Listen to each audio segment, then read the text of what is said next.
با سلام و درود بیننده عزیز، برنامه اخباری آزادی را تقدیم شما میکنیم. همکارانم در دوشنبه و پراگ تازه ترین خبرهای جهان و تاجیکستان را گرد آوردند. امروز 6 می است. سرخط خبرها: جسد سرباز وزارت مدافعه را که خود را در رود کافرنیهان انداخته از ازبکستان پیدا کردند.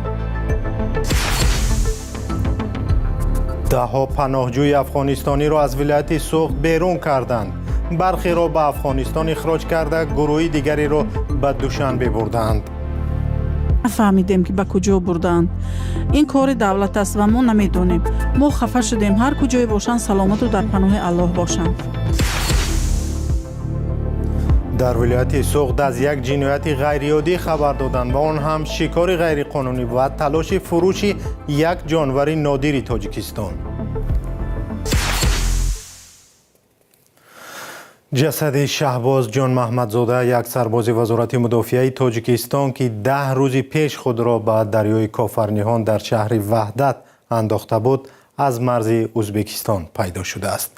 یکی از نزدیکان این خانواده روز 6 می بر رادیو آزادی گفت که جسد را در مرز ریگر با ازبکستان پیدا کرده آوردند. شهباز جانمرگ را امروز در زادگاهش در ناحیه فیض‌آباد به خاک سپردند. سرباز 23 ساله روز 27 اپریل خود را به دریا انداخته بود. مادرش گفته بود او پیش از آنکه که خود را به آب افکند با او زنگ زده عذر خواسته است. هنوز سبب‌های مرگ او معلوم نیست. یک منبع آگاه از تفتیشات بر رادیو آزادی گفت 2 فرضیه: بدرفتاری در قسم حربی و مشکل خانوادگی همچون سبب‌های احتمالی در این حادثه تحقیق می شود. با گفته نزدیکان شهباز جان محمدزاده در یکی از قسم‌های حربی وزارت مدافعه در کنار دوشنبه خدمت می‌کرد. سال پیش ازدواج کرده، یک طفل 5 ماهه دارد. یک کمیته حمایت از حقوق انسان در سازمان ملل میگوید از گزارشات درباره هلاکت متهمان به جنایت بر اثر شکنجه نگران است. کمیته محو شکنجه در سازمان ملل روزهای 14 و 15 اپریل در شهر ژنو گزارش حکومت تاجیکستان را شنید که در چند سال گذشته برای از بین بردن ظلم و شکنجه بخصوص در اداره‌های دولتی چه کار کرده است. کمیته روز 1 می خلاصه‌های خود را درباره گزارش حکومت نشر کرد. همکارم طاهری سفر این موضوع را پیگیری کرد و قبل از برنامه از او درباره نکات اساسی ارزیابی سازمان ملل پرسیدم. کمیته محو شکنجه میگوید هرچند در قانون‌های تاجیکستان برای زوری و شکنجه جزای سخت تعیین شده است، اجرای آنها کمتر به نظر میرسد و تعداد آنهای هم که برای شکنجه مثلا بازداشت شده جزا گرفتند بسیار کم است. با گفته خود حکومت تاجیکستان از سال 2018 تا سال 2025 تنها 13 نفر برای عذاب و شکنجه جزا گرفتند، ولی عریضه و شکایت‌های رسمی از عذاب و شکنجه از طرف ماموران انتظامی از 100 عدد هم زیاد بوده است. کمیته محو شکنجه سازمان ملل میگوید در تاجیکستان مثلا مفتشان با استفاده از اصولهای غیر قانونی به مثل عذاب دادن متهم آنها را مجبور میکنند که حتی گناه ناکرده را هم به گردن بگیرند. اول همین سال دادستانی دوشنبه گفت به ضد 2 کارمند ملیسا در ناحیه سینا با اتهام شکنجه پرونده جنایی باز کرده است. سبب هلاکت مقصود جان سعیدوف، یک ساکن 36 ساله کلا بوده است که پس از 4 روز بازداشت جسدش را به خویشاوندانش سپردند. ولی مظفر شوریان وزیر عدلیه در جلسه کمیته محو شکنجه در ماه اپریل گفت برای از بین بردن بدرفتاری و شکنجه در تاجیکستان در سالهای گذشته کار زیاده کردند. مثلا جزا برای شکنجه را از 5 تا به 15 سال زندان بالا بردند. به قول وزیر در بالاترین سطح حکومت به این مسئله اهمیت جدی میدهند و خود امام علی رحمان رئیس جمهور هنگام سخنرانی سالانه خود در حضور وکیلان مردمی و ملاقات با کارمندان اداره‌های انتظامی خواسته است به هیچ کسی بدرفتاری و عذاب و شکنجه را روا نبینند. کمیته محو شکنجه سازمان ملل خلاصه‌های خویش را در 15 صفحه بیان کرده است و از همکارم خواستم نکات دیگری مهم آن را برای ما و شما بگوید. یکی از بخش‌های گزارش درباره ناآرامی‌های 4 و 5 سال پیش در ولایت بدخشان است که در جریان آنها 10 نفر به هلاکت رسیدند. کمیته سازمان ملل گفته است از آن نگران است که تا حال برای قتل‌های خودسرانه، بازداشت‌های غیرقانونی و استفاده از حد زیاد نیرو در اعتراض‌های سال 2021-2022 مستقلانه تحقیق نشدند. در جریان تظاهرات آن سالها و سرکوب تظاهرگران کم از 40 نفر کشته و 24 کس دیگر زخمی شدند. مقامات رسمی میگویند در بدخشان به ضد عنصرهای جنایی و گروه‌های مسلح غیر قانونی عملیات انجام دادند و هر کسی که جزا گرفته است برای قانونشکنی و برای به هم زدن ترتیب و نظام و خللدار کردن زندگی آسوده مردم جزا گرفته است. سازمان ملل در گذشته هم از تاجیکستان طلب کرده است ناآرامی‌های بدخشان را بی‌طرفانه و درست تحقیق کند و آنهایی را که از زور بیش از حد استفاده بردند جزای سزاوار بدهد. قسمتی از ارزیابی‌های سازمان ملل درباره وضع محبس‌های تاجیکستان است که به گفته سازمان شرایط مناسب ندارند و حجره‌هایش بیش از حد پر هستند و زندانیان به غذا و خدمات طبی مناسب دسترسی ندارند. بنا به آمار رسمی در مدت 6 سال یعنی از سال 2019 تا سال 2025 در زندان‌ها و دیگر مؤسسه‌های اصلاحی تاجیکستان 443 نفر فوتیده و یا به هلاکت رسیدند. همکارم طاهری سفر درباره خلاصه یک کمیته حقوق بشری سازمان ملل صحبت میکرد که گفته است از وجود شکنجه و بدرفتاری در بازداشتگاه‌های تاجیکستان نگران است. صحبت مفصل در این باره به زودی در وبسایت رادیو آزادی نشر می شود. و دونالد ترامپ پرزیدنت ایالات متحده آمریکا گفته است عملیات طرح آزادی را که هدفش کمک به کشتی‌ها برای گذشتن از گلوگاه هرمز بود موقتاً باز می‌دارد. او گفته است با پیشنهاد پاکستان و دیگر کشورهای منطقه و با هدف رسیدن به یک سازش درازمدت با ایران چنین تصمیم گرفته است. گزارش خبرگزاری رویترز را همکارم خیرامان بقازاده تقدیم می‌کند. دونالد ترامپ پرزیدنت ایالات متحده آمریکا خبر داد که عملیات رها کردن کشتی‌ها از گلوگاه هرمز را موقتاً باز می‌دارد. او گفت این تصمیم با هدف دستیابی به یک سازش درازمدت با ایران گرفته شده است.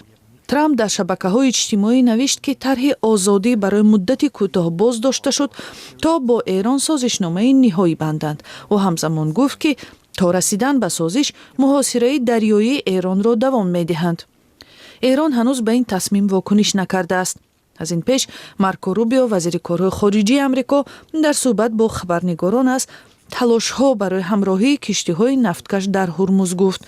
روز گذشته نظامیان ایالات متحده آمریکا گفتند که چند قایق خرد ایرانی پهپاد و موشک‌های بالدار ایرانی را در هرمز نابود کردند که می‌خواستند مانع کشتیرانی شوند. روبیو گفت به ایران اجازه نمی‌دهند که حرکت کشتی‌ها را نظارت کند. این معنای حمله کردن را ندارد. این عملیات دفاعی است. با ما تیر نزنند ما تیر نمیزنیم. ما با آنها حمله نمی کنیم. اما با ما یا با کشتی حمله کنند باید پاسخ گیرند. ایالات متحده آمریکا و اسرائیل علیه ایران عملیات نظامی انجام دادند.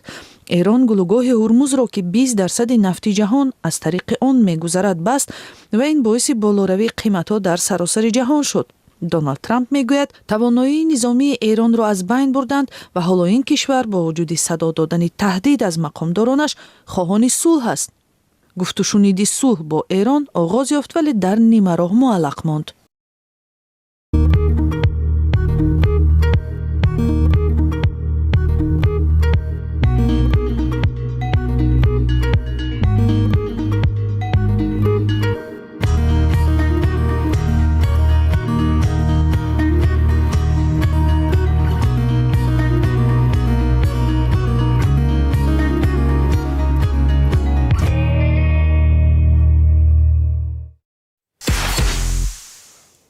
مقامات تاجیکستان ده‌ها پناهجوی افغانستانی را از ولایت سوخت شمال کشور از منزل‌هایشان بیرون کردند و برخی را اخراج و برخی دیگر را به دوشنبه پایتخت کشور بردند.